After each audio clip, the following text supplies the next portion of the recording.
Even के जो 12 साल का बच्चा था उसने ज़ोर जमाई भी की। 12 साल का बच्चा तो उसमें कितनी ताकत होगी, उसने अपने बाप का गिरबान भी पकड़ा जब उसने एक एक करके उन चारों बच्चों को नहर में फेंक दिया। ये अपने बच्चों को 4 बच्चों को नहर में फेंक रहा था तो चंद ही रोज़ में इसके यहाँ 5वें बच्चे की पैदाइश भी होने वाली थी। मैं जो बच्चों को जिनसी ज़्यादती का निशाना बनाता हूँ, अब ये बच्चे या मेरी बीवी पुलिस में रिपोर्ट करने के बाद मुझ पर मुकदमा ना दर्ज करवा दे और पुलिस मुझे गिरफ्तार ना कर ले। बिस्मिल्लाहिर्रहमानिर्रहीम, मैं हूँ हारिस भट्टी। लाहौर में 4 बच्चों के अगवा होने की सोशल मीडिया पर खबर गर्दिश करती है और लाहौर पुलिस के लिए एक ऐसा चैलेंज बन गया कि वो 4 बच्चे आखिर किधर गए। इन 4 बच्चों में सबसे बड़ा बच्चा जिसकी उम्र 12 साल है, गुलाम साबर इसका नाम है। एक बच्ची जिसकी उम्र समिया, उम्र 9 साल, और तीसरी नबिया, उसकी उम्र 5 साल, और आयशा की उम्र 2 साल। ये बच्चे जैसी पुलिस की नज़र में अगवा होते हैं, सोशल मीडिया पर खबर गर्दिश करती है कि लाहौर में एक घर के 4 बच्चे अगवा हो गए। इन बच्चों का बाप पुलिस के पास पहुंचता है, थाने में जाकर FIR दर्ज करवाता है कि मेरे बच्चे नहीं मिल रहे, मैं बड़ा परेशान हूँ और काइंडली गुजारिश है कि मेरे बच्चों को तलाश करने में मेरी मदद की जाए। अब पुलिस के लिए एक चैलेंज बन गया कि आखिर किस तरह एक घर से 4 बच्चे अगवा हो सकते हैं। ये हमारे सोसाइटी में हो क्या रहा है कि भाई एक बच्चा घर से अगवा हो तो कोई वो भी काबिल बर्दाश्त नहीं है कि कैसे, किसने अगवा किया, क्यों किया।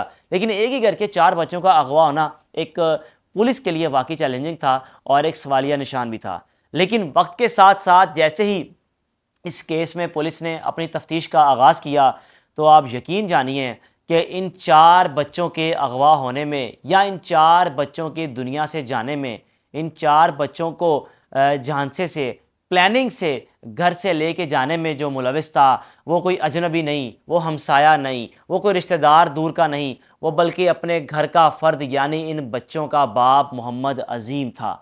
टेलर का काम करता था, गारमेंट्स का, एक बड़ा अच्छा दर्जी था और अच्छा रोज़गार भी चल रहा था।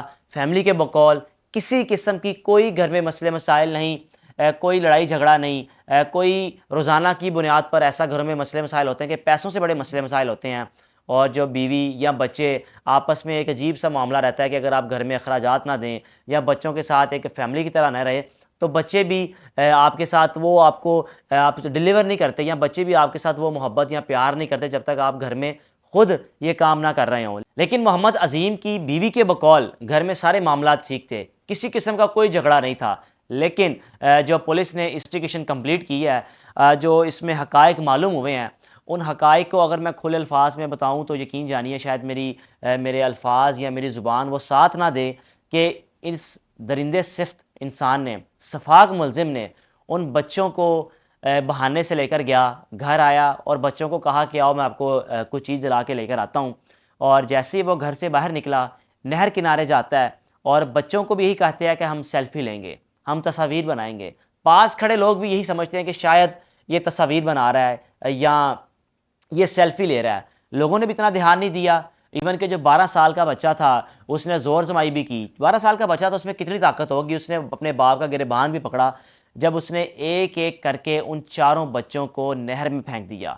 उन चारों बच्चों को नहर में फेंकने के बाद एक एक ही बच्चा जिसने 12 साल को उसने मुज़ाहमत की, अपने बाप का गिरबान पकड़ा कि मैं ना फेंको। उसने बार बार अपने बाप को वो कहा होगा कि खुदारा हम आपके बच्चे हैं, हम हमें क्यों फेंक रहे हैं, आप ही ने हमें पैदा किया, आप ही ने बड़ा किया और आप ही हमें नहर में फेंक रहे हैं।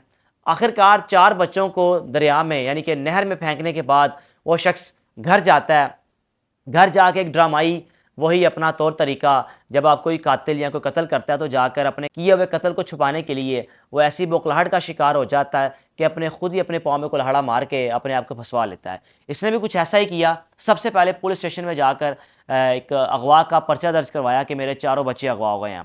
पुलिस ने अपनी तफ्तीश को जब आगे बढ़ाया तो जो मालूमात मिली कि इन बच्चों को नहर में फेंकने वाला कोई और नहीं बल्कि इन बच्चों का अपना सगा बाप था जिसका नाम था मोहम्मद अज़ीम।